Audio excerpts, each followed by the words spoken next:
Hello বন্ধুরা, compass ধারাবাহিকের আজকের পর্বে আমরা দেখতে পাই গল্পের শুরুতে চৌধুরী পরিবারের শোকের পরিবেশ।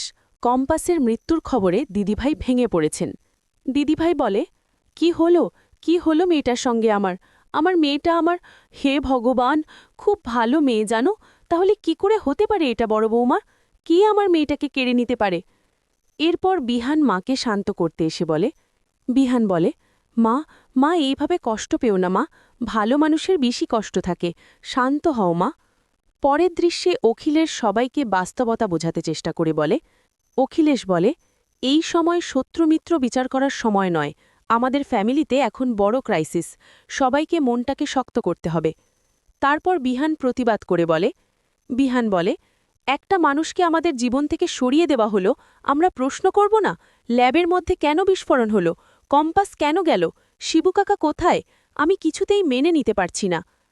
এই অবস্থায় দিদিভাই অজ্ঞান হয়ে পড়েন। দিদিভাই বলে, মা। ঋতজা বলে, দিদিভাই কি হয়েছে? সবাই বলে, মা। এরপর ফ্ল্যাশব্যাকে জানা যায় কম্পাস আসলে বেঁচে আছে।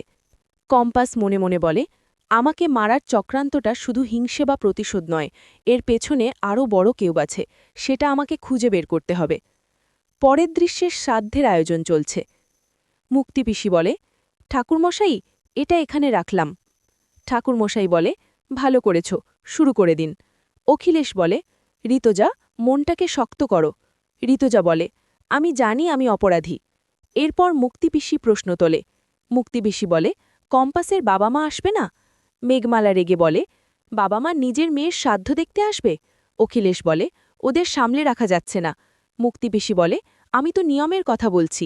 মেঘমালা বলে, চুপ। এরপর ঠাকুরমশাই বলে, কাজ শুরু করতে হবে। অখিলেশ বলে, বিহানকে ডাকতে হবে। তারপর দেখা যায় বিহান একা ঘরে কাঁদছে এবং কল্পনায় কম্পাসকে দেখছে। বিহান বলে, কম্পাস, আমার ভালোই লাগছে না, একটু ঘুমোতে দাও। কম্পাস বলে, মুক্তিপিসির নাটক আমি সামলে নেব। বাস্তবে ফিরে বিহান ভেঙে পড়ে। বিহান বলে, কেন আমাকে না বলে চলে গেলে কম্পাস? এরপর অখিলেশ এসে বলে, অখিলেশ বলে, তোকে নিচে যেতে হবে। বিহান বলে, পারব না। অখিলেশ বলে, মায়ের কথা ভাব, কম্পাস তোর স্ত্রী। পরের দৃশ্যে নিচে মুক্তিপিসির আচরণে অস্বস্তিকর পরিস্থিতি তৈরি হয়। মুক্তিপিসি বলে, আজ গাড়ির ডেলিভারি। অন্যজন বলে, আজ? মুক্তিপিসি বলে, খুব ভালো দিন আজকে।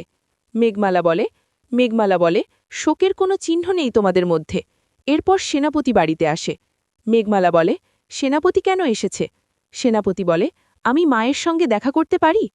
তারপর বিহানের কাছে গিয়ে বলে, সেনাপতি বলে, আজকের দিনে আমাকে দূরে ঠেলে দিও না। ঠাকুর মশাই বলে, এখানে এসে বসো। মুক্তিপিসি বলে, আসতে পারে। শেষ সিনে দেখা যায় এক ডেলিভারি ম্যান ছদ্মবেশে বাড়িতে ঢোকে। ভালো করে দেখা যায় সে আসলে কম্পাস। কম্পাস নিজের সাধ্যে ফিরে এসেছে সত্য উদ্ঘাটন করার জন্য। এই ছিল কম্পাসের আজকের পর্ব। কম্পাস কি পারবে আসল অপরাধীদের ধরতে? আপনাদের মতামত কি কমেন্টে অবশ্যই জানাবেন। ভিডিওটি ভালো লেগে থাকলে একটি লাইক করবেন আর পরবর্তী পর্ব সবার আগে পেতে চ্যানেলটি সাবস্ক্রাইব করে রাখুন।